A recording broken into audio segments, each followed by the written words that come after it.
মাথা কাটা একটা কেক দেখাবো আজকে আপনাদেরকে। মাথা কাটা কেন বলতেছি সেটা দেখবেন একটু পরে। সবার আগে আপনারা দেখতেছেন আমি নিচের টিয়ারে কিছু স্ট্র দিয়ে দিচ্ছি।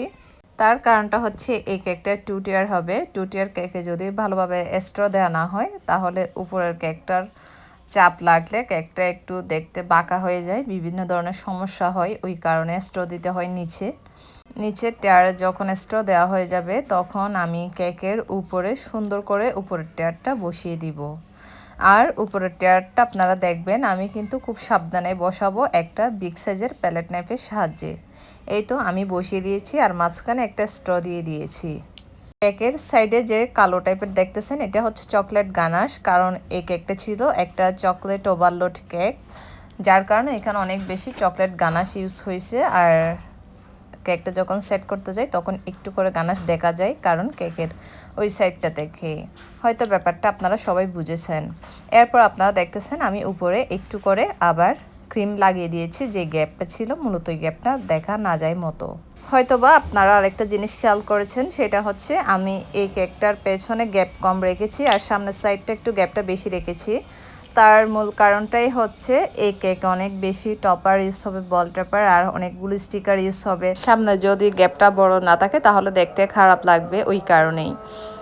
তো আপনারা দেখেছেন আমি প্রথমে নামটা বসিয়ে দিচ্ছি, এখানে যে নামটা ছিল এটা আমি একদম মিডলে দিয়ে দিয়েছি। দেওয়ার পর বাকি অন্যান্য সব টপার বসিয়ে দিব। এরপর মাকড়সার যে নেটটা থাকে ওইটা বসিয়ে দিয়েছি।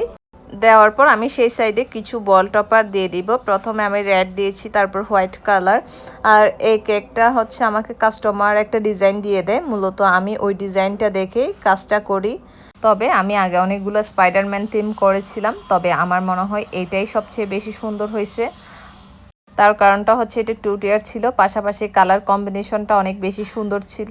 আর মূলত কেকে আপনার যত বেশি বল টপার বসে আর যত বেশি আপনার বিভিন্ন ধরনের স্টিকার বসানো হয় কেকগুলো দেখতে তত বেশি সুন্দর হয়। এই তো আমি আমার কেকে অনেকগুলো স্টিকার আর বল টপার বসিয়ে দিয়েছি, আর সাথে আপনারা দেখতেছেন আমি অনেকগুলো স্টার বসিয়ে দিয়েছি, এগুলো হচ্ছে ফন্ডেন্টের। এরপর আমি আরও কিছু ছোট ছোট স্টার আর পাশাপাশি কিছু স্টিকার বসিয়ে দিচ্ছি। আর দেখেন এগুলো বসানোর পর আরও বেশি ভালো লাগতেছে। তবে এই কেকটাকে শুরুতে মাথা কাটা কেক কেন বলেছিলাম এখন সেটাই বলবো আপনাদেরকে। প্রথমে দেখতেছেন আপনারা আমি সব কাজ করার পরে যখন ক্যামেরা অফ হয় তখন থেকে কেকের উপরের সাইডটা দেখা যায় না, অর্ধেকে দেখা যায়। আর উপরের সাইডটা যেটা ছিল ওইটা কিন্তু অনেক বেশি সুন্দর ছিল, কারণ ওখানে আরও অনেক টপার বসেছিল, পাশাপাশি স্টিকার, তারপর কিছু স্টার, আর একটা হচ্ছে নাম্বার টপার ছিল 4, ওইটা সব কিছু মিলে একটু বেশি সুন্দর লেগেছিল ওইটা।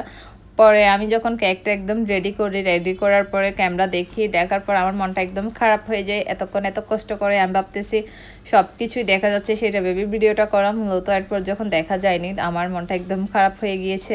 এরপর এই তো আমি ফাইনালি পুরোটাই দেখিয়ে দিলাম। এই তো আমার কেকটা একদম রেডি।